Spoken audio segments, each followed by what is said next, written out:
In this video, I'm going to go over how to go from 5K a month with your agency to 25K a month with your agency. Now, a little bit of a background with me. My name is Benjamin Morone. I'm the founder of VA Tasks. Before I had my staffing company, I was in tech sales. I was a consultant at one of the top HubSpot growth partners, and then I also was in the info product business. Now with VA Tasks, what I focus on is staffing high quality talent from around the world for Western-based businesses. Now, my client Lexi came to me because she was working way too much inside of her business. She was spinning her wheels on all the fulfillment and not having enough time to go pretty much animalistic on sales. And bring more cash flow into her business. So we wanted to give her time back, but really what that means is increase revenue. Because when you give someone their time back, they're able to push more on the revenue side of things and kind of push that needle forward with that extra time. So yes, it is tied to giving her time back, but it's really tied to revenue. Now, we want to remove her from fulfillment first and then sales. So it's basically kind of why I just mentioned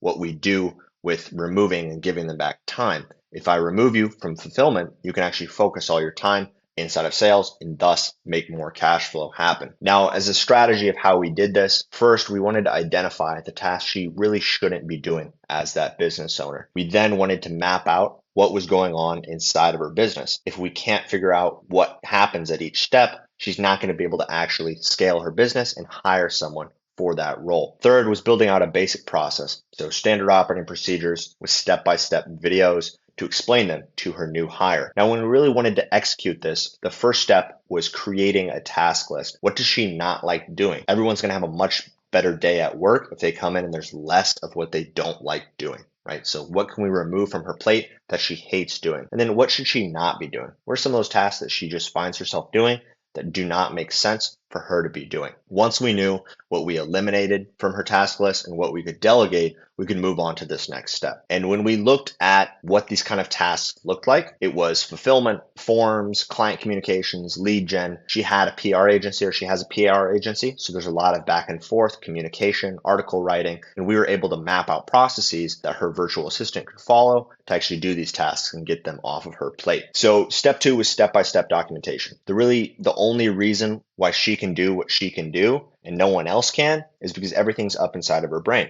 This is a problem for a lot of solo founders, right? So the way we get everything out of her brain is we put it down pen and paper at first, and then basically create some sort of Google Doc and list out how we're going to do this. This gives us a very, very rough framework for the beginning of an SOP. Next, it's inputting that right person. So it would be a trained virtual assistant, someone that we've interviewed and we've vetted and made sure that they're the right fit, the right person for these tasks at hand for Lexi. Fourth is really training them to these processes. So we custom build the process, and then we actually implement that virtual assistant into the business to actually do those results or to get those results every single time. For results, first we're going to look at the time side of things, then later jump into the revenue side of things. So in a period of 2 weeks, her virtual assistant will save her about 25 hours. Turns out to be about 12 and a half hours per week. This becomes 50 hours a month. So 12 and a half times 4 is 50 hours a month times 12 months, 600 hours a year. We break this down to 24 hours in a day. This is 25 more days that she gets each year, a whole month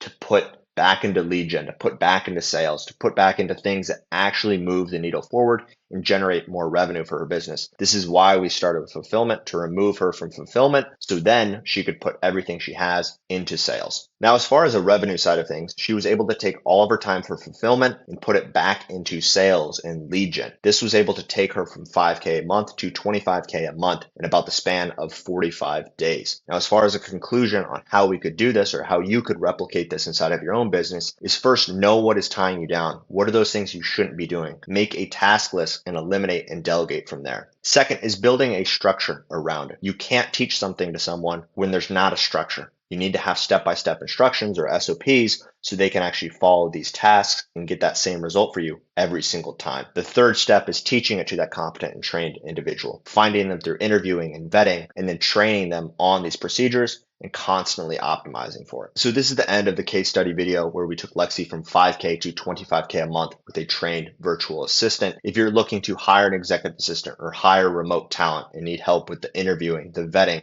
my team will handle all of that and will also come build custom processes inside of your business and train your new hire on them. If you want to know more information about this, just click the link in the description. Thanks.